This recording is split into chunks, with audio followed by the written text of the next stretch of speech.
अस्सलाम वालेकुम, ऐशा cooking one में आपका वेलकम है। उम्मीद आप सब खैरियत से होंगे। मैं भी बिल्कुल ठीक हूँ। आज हम बनाने लगे हैं सत्तू, जो कि बहुत ही आसान है घर पर बनाने और बहुत ही ज़्यादा ये ठंडे होते हैं और बहुत ही मज़े के बनकर तैयार होते हैं। बिस्मिल्लाहिर्रहमानिर्रहीम। आधा किलो हमने सत्तू लिए है, आधा किलो शक्कर ली है, 2 नींबू लिए हैं, कुछ पत्तियां हमने पुदीने की ली हैं। अब सत्तू को हम छान लेंगे। जब भी कोई भी पाउडर फॉर्म में आप चीज बाहर से लाएं, जरूर उसे छाना करें। ये देखें कितने तिनके वगैरह निकले हैं। 4 से 5 अफराद के लिए अब हम सत्तू बनाकर तैयार करेंगे। 2 गिलास हम बोल में पानी शामिल करेंगे। हस्बे जरूरत हम शक्कर शामिल करेंगे।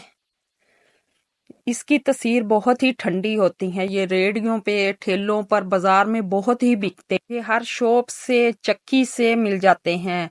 ये बहुत ही सस्ते मिलते हैं। आप एक बार जरूर ट्राई करें। अगर आपको हमारी रेसिपी पसंद आई, लाइक करें, शेयर करें और कमेंट में हमें जरूर बताया करें कि आपको हमारी रेसिपी कैसी लगी। अब हम 4 से 5 चम्मच सत्तू के शामिल करेंगे और अच्छी तरह इसे मिक्स करेंगे। आप इसे बच्चों को बना कर दें, बड़ों को बना कर दें, खुद के लिए बनाएं। इसकी तसीर बहुत ही ज्यादा ठंडी होती है। अब 1 नींबू का रस हम शामिल करेंगे।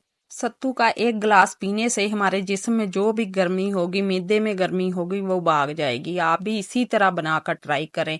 अब 2 गिलास हमने मजीद पानी के शामिल किए हैं।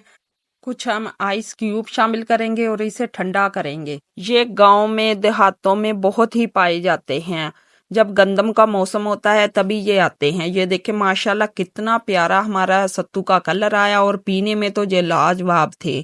और ये सारी गर्मी को हमारे जिस्म में से भगा देंगे। आप भी इसी तरह बनाकर ट्राई करें। कुछ हम पुदीने की पत्तियां शामिल करेंगे, साथ ही हम नींबू के स्लाइस शामिल करेंगे। ये देखें माशाल्लाह इतना मज़े का ये बनकर तैयार होता है। सिर्फ 1 गिलास पीने से हमारे जिस्म की गर्मी दूर हो जाएगी। आप ज़रूर बनाकर इसे पिया करें।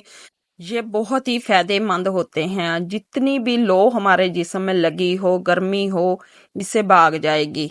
आप एक बार ज़रूर ट्राई करें। माशाल्लाह देखें, आप भी इसी हमारे तरीके से बनाएं। इंशाल्लाह बहुत ही मज़े के बनेंगे।